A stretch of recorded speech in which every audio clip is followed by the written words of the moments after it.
This is the speaking test of the International English Language Testing System taking place on Saturday, the 14th of September 2023 at Medcity International Academy. The sender number is TCR16. The candidate is 𝐿𝐿 Tenson and the candidate number is 284758. The examiner is Noora Ashraf and the examiner number is 2255. Good afternoon. Good afternoon, ma'am. Can you tell me your full name, please? My name is 𝐿𝐿 Tenson. You may call me by my first name, Jewel.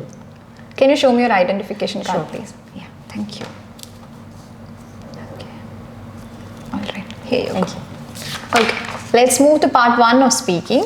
I'll be asking you questions about reading. Okay. Do you like reading? Oh yes, I love reading. I've been reading from a very young age, and reading is my favorite escape. Whenever I read, I find this peace and relatability that I seek for, and it calms me down in a way.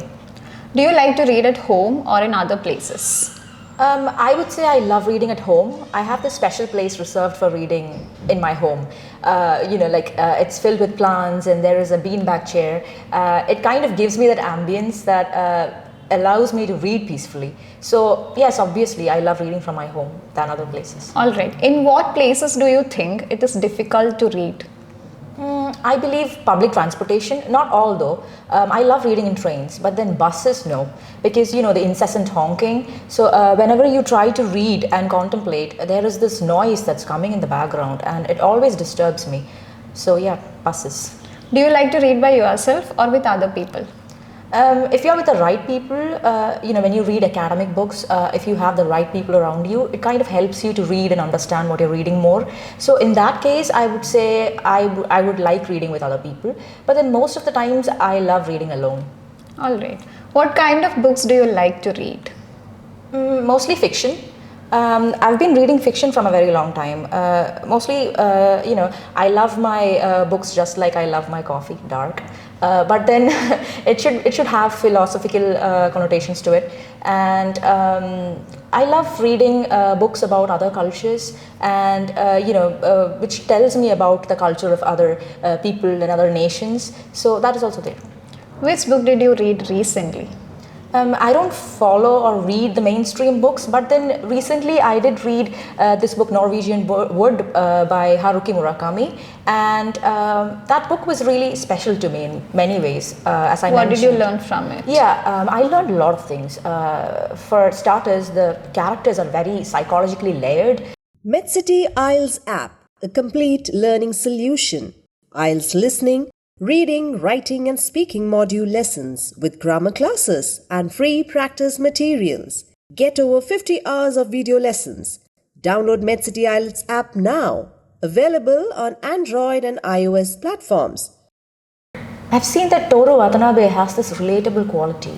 Whenever I'm stuck taking a decision or whenever I'm confused, I always relate with him. Throughout the book, he was hesitant to go all in, whether it be his relationships or whether it be his career or his studies. So I've always felt that. So Norwegian Wood has taught a lot about all this, and also it talks a lot about life.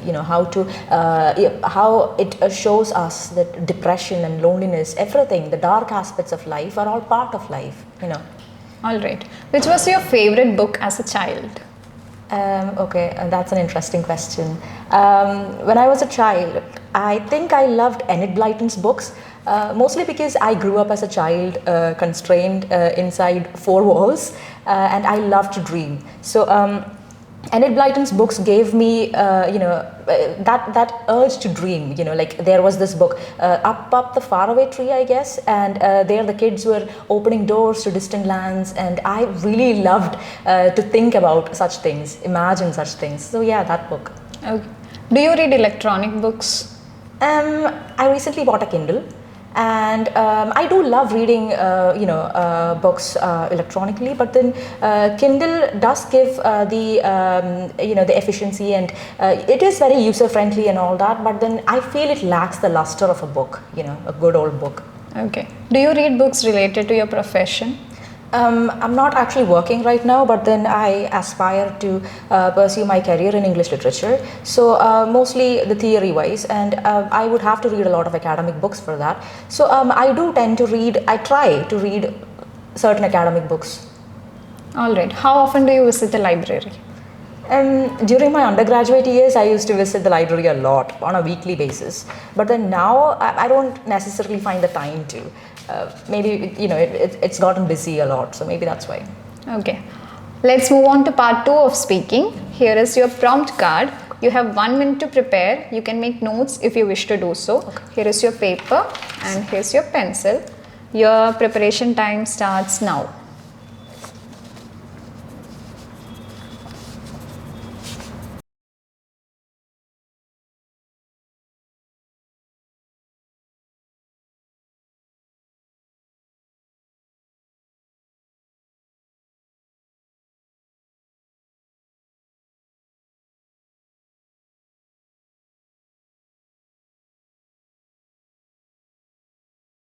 That's the end of your 1 minute preparation time. You now have 2 minutes to speak on the topic. I'll stop you when your time is up.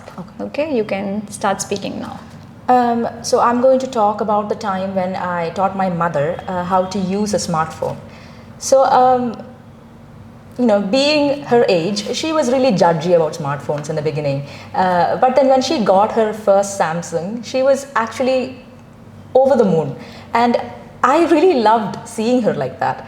How she was really protective of her phone and she wanted me to teach all about it to her. So one day, like I guess 2 months back, I sat her down and I was teaching her about the phone and the basics. So I started with how to turn the phone on and how to turn it off, because that is what you should start with.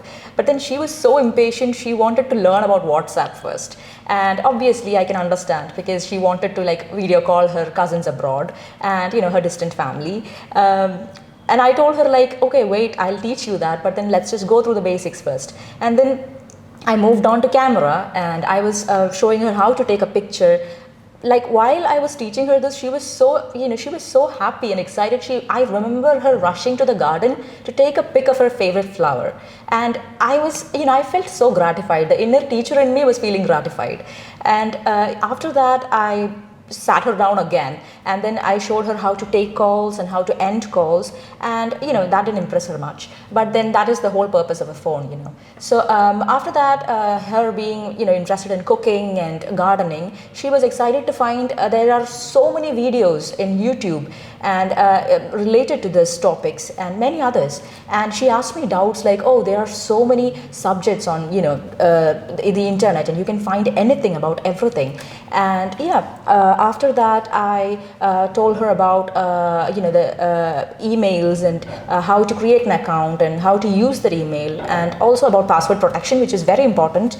All right, that's the end of your time. Moving on to part 3 of speaking. What are the things that young people can teach old people to do? I think young people can teach about so many things, like online banking. That would be first thing. During the times of Corona, I remember my grandfather being so sad that he couldn't go out to the bank and get his transactions done. So I would say he was really excited to find about online banking. So I would say online banking is one major thing. And there are so many other things like online shopping again. You don't have to go out and go through all the clothes racks in the shops. You can actually buy things online. Like there are many sites, Myntra, etc. Yeah. Okay. So what skills can young people teach the old besides technology? Okay, that's a tricky question. Besides technology, I would say maybe sensitive topics like mental health. That is a major topic because from the early days, how our parents are. They've never sat down and taken a moment for themselves, or they've never been mindful. They've never practiced meditation. So we can, in this era, we are more aware as the younger generation. We are more aware of this mental health and the importance of mental health and mindfulness and everything. So how can you teach them about mental health? I think we can show them videos. We can tell them in a way, and more than telling, I would say pictures would help and demonstration would help, videos would help. It would create more an impact in them, and also when they see videos, they'll be able to practice it too in a better way. All right. Why do older people have problems in learning new things? I think it's because of the prejudice they have. Mostly whenever they see a new thing, they have this judgment that it won't be good. In their dictionary, it's either good or bad. So for them, younger generation are very wayward. So in the case of smartphones, when phones became a trend, they had this judgment that phones are the devil's apparatus. It would, divert everyone and all that. But then now phones are an instrument that we use on a daily basis. So maybe prejudice is the first thing that prevents them from accepting new things. Medcity IELTS app, a complete learning solution. IELTS listening, reading, writing and speaking module lessons with grammar classes and free practice materials. Get over 50 hours of video lessons. Download Medcity IELTS app now. Available on Android and iOS platforms. Can you think of any other reason other than prejudice? Their age should also be considered, the cognitive developments. As they age, the brain nerves actually weaken, and that's a fact. So whenever they try to learn new things, the younger generation has to be more patient with them. We have to repeat things so that they get it, like they understand it better.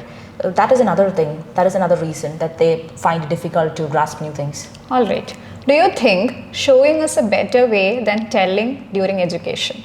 Yes, definitely. When we were kids, we were shown these pictures, and there was this game of Pictionary and everything, so pictures made more sense to us. When we were in our LKG or UKG, we saw these pictures and we understood what it meant. When they showed an apple, A for apple, the image of the apple was imprinted in our minds more. So I would say more than speech, demonstration is the better way to learn new things. All right.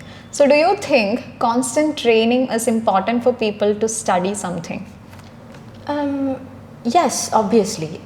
In this growing world, information is changing, technology is changing, everything is changing, nothing is stagnant. So in this changing world, if we have to be updated, we'll have to learn new things and we'll have to stay updated every day. So yes, of course it's important. All right. That's the end of your speaking. Thank you. Thank you so much. For more such exciting videos, download Medcity IELTS app.